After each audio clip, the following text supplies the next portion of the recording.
প্রবল বন্যা ও ভূমিধসে বিপর্যস্ত দক্ষিণ কোরিয়া। দেশটির দক্ষিণ পশ্চিমাঞ্চলের চুংচাং প্রদেশে এইভাবেই ভাসিয়ে নিয়ে যায় গাড়ি বাড়ি সহ সবকিছু। কর্তৃপক্ষ বলছে এখন পর্যন্ত প্রাণহানি হয়েছে 14 জনের, নিখোঁজ রয়েছে অন্তত 12 জন, চলছে উদ্ধার অভিযান।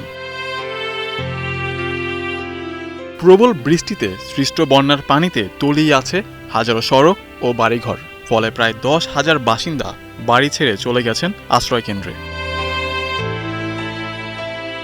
বন্যা কবলিত প্রদেশটিতে বিদ্যুৎ বিচ্ছিন্ন হয়ে পড়েছে 41,000 পরিবার। একই সঙ্গে অঞ্চলটিকে দুর্যোগপ্রবণ বলে ঘোষণা করেছেন দেশটির প্রেসিডেন্ট লি জে মিয়ং।